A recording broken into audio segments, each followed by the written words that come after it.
Some battles aren't fought with fists or weapons. Some are fought deep inside the human heart, where anger, regret, and hope collide.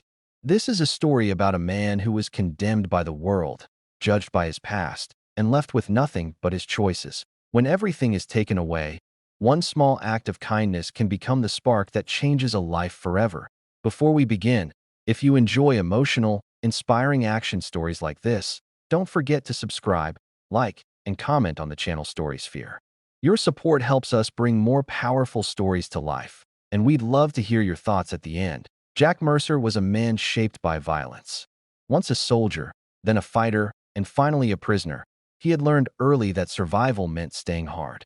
The world had shown him no mercy, so he gave none in return. By the time he was thrown into a brutal underground competition for condemned men, Jack believed one thing with absolute certainty. Kindness was weakness. The rules were simple and cruel. Fight. Survive. Entertain those who watched from the shadows. Every man there carried a past filled with mistakes, pain, and broken choices. For Jack, this place felt familiar. Violence was a language he understood well, and he spoke it fluently. But everything began to change when he met Eli. Eli was older, quieter, and clearly didn't belong in that cage. He wasn't the strongest or the fastest. He limped slightly when he walked, and his eyes carried more sadness than anger. One night, after a vicious fight, Jack found Eli sitting alone, bruised and bleeding. Without thinking, Jack tossed him a bottle of water. "Why help me?" Eli asked. Jack shrugged. "Doesn't matter." But it did matter. That small act planted a seed Jack didn't realize he needed. Over the following days, Eli shared pieces of his story. He wasn't innocent, but he wasn't evil either. He had made one bad decision at trying to protect his family, and it cost him everything. Still, Eli believed people could change. He believed that even in hell, humanity could survive. Jack didn't agree. Yet, something about Eli's calm strength unsettled him. During one fight, Jack saw a younger inmate cornered by stronger men. The crowd roared, hungry for blood. Jack hesitated. In the past, he would have walked away. Survival came first. But Eli's words echoed in his mind. If we stop seeing each other as human, we've already lost. Jack stepped in. That moment changed how others saw him, and how he saw himself. He didn't win anything by helping. He didn't gain favor. He only gained bruises.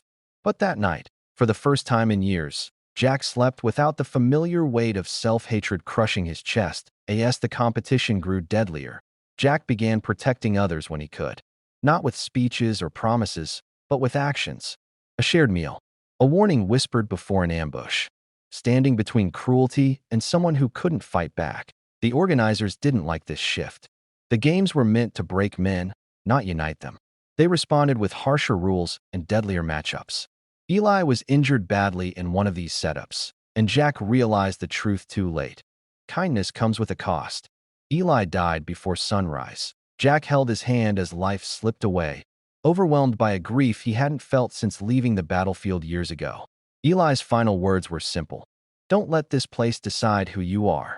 Fueled by loss and purpose, Jack fought not just to survive, but to expose the system that fed on suffering.